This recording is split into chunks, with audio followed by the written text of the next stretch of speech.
Can you believe it? You think I can give away all of this money and save money as a result? I can. I'm going to show you how to do it next on Theotech. I'm Kevin Purcell. Today we're not going to talk about Bible software or other things that we often do, but instead I want to give you a tip on what I think is an interesting service called Setapp or Setapp. Not sure how it goes, one or the other. Setapp. Anyway, it's a service, a subscription service, which I know instantly you think, oh man, not another one. But what this does is it actually saves you money because it gives you access to hundreds of different kinds of software, a lot of different apps that you can download as part of the service and install on your Mac and use for as long as you subscribe to the service. Okay, so after you install Setapp, up here in the menu bar is this little icon right here. And you click on it and it shows you a little window that gives you some of the best apps or recent apps, some of the apps maybe that you've used, tells you your active membership or not. And down here is the menu for system preferences, of course feedback, help, and you can just totally quit the app. Up here I can search for an app. So let's say search for color, just apps that have to do with color. Camera Bag Pro. What I usually do is I just jump in and open up the app. So after you open it up, you'll notice it looks an awful lot like another app store. Yes, the Mac App Store looks very much like this, even with a scrolling set of images up here that show you some cool apps that you can install. It's got some sections here on the main part, recommended for you. These are apps they think that you might enjoy. New arrivals. These are apps that have just recently been added. One of the things I like about Setapp is they are always adding new apps. Seems like there's about one every month, every 2 months at the least. Sometimes there's more than one a month.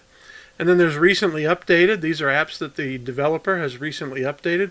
That's another cool thing about it. You're not going to get just old apps. And you look at some of these and you say, well, I don't really know a lot of these. Bartender's kind of a popular one. The iStat menu is kind of a popular one.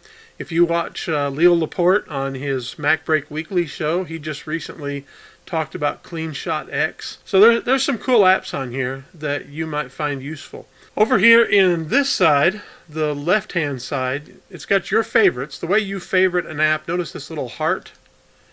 So if you click on it, that makes it a favorite. Let's say I want to look at this margin note. You click on it, just like in the App Store, it shows you the app. Just like on the Mac App Store, you get these thumbnails. I kind of wish that they're like the App Store would give you a chance to review the apps so that, you know, maybe users could find apps that other users like. This is the one that has on my Mac. Now I don't have as many on my Mac right now as I might normally do. You can go from last used A to Z. These are collections. They curate some collections, so Big Sur Upgrade Toolkit. That would be interesting. Get this backup app, the iStats menu, anyway. And then this shows all your apps, or you've got apps that are collected in different categories. So let's say I look at an app and I think, I'd like to have Coherence. That's a cool app. I can install this and it will let me turn a web page into a Chrome web app. So just click the install button. If you got a fast connection, it'll open up pretty quickly. So maybe I think, hey, I really like this. I'm going to favorite that app. One of the things you'll like is at the bottom, you see these are apps that are available on iOS. In other words, most of these are apps that run on a Mac but also have an iOS version. You have to pay extra to get that. We'll get to the prices in a minute. But for example, Ulysses is a really great app. I could install it on my Mac. But if I want to install it on my iOS app, then I click on that. And it comes up with this QR code right here, which I can scan. It'll take me to the link in the App Store. After I've done that, scan it again. It'll give me a chance to unlock it. I've blurred that out so you can't see it because I don't want you to be able to install it on my account. But this way you can install some iOS apps. And you'll notice in here it's got some useful ones. The To-Do app, the AdGuard, I really like. This is a good calculator app if you want to use PDF search. All right, so let's talk about pricing. We're here on the Setapp app webpage.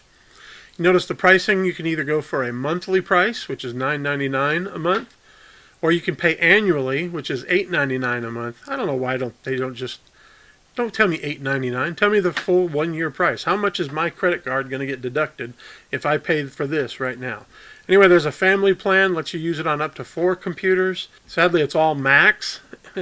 I wish that what they had was a plan that let me use it on 2 Macs and 2 iOS devices, but you can add an iOS device for $249 a month. So the way I have it working right now is I put it on 2 Macs and an iOS device, and right now I'm paying monthly. I was testing it out. I'm probably going to jump over to this annual plan because that saves you $12 a year, which will pretty much pay for using an extra iOS device. Notice you get a 7-day free trial, which is nice. Try it out. You can download the app and see if you like it. If not, then dump it.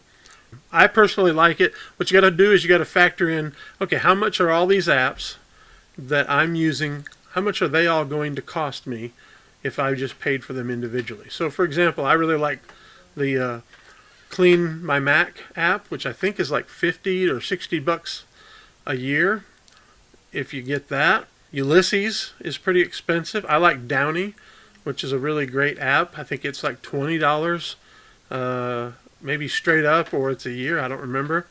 This Clean Shot X app is really cool. So, all of these, you got to factor in how much are these apps going to cost me individually. If I added all of those apps up, all the prices up, how much would it cost? And if it's more than, say, $9 times 12 is $108 a year, and probably double that because you factor in, if you buy an app, you figure I'm going to use that for a couple of years. If you're paying more than that, $218 or $216 for all the apps individually, this is a worthwhile tool. So you look at these, for example, these new ones. I don't know anything about these apps, but maybe they're all great, or maybe one of them is great. You can install it, give it a try. If you don't like it, then just use the Clean My Mac app and get rid of all traces that it was ever on your system.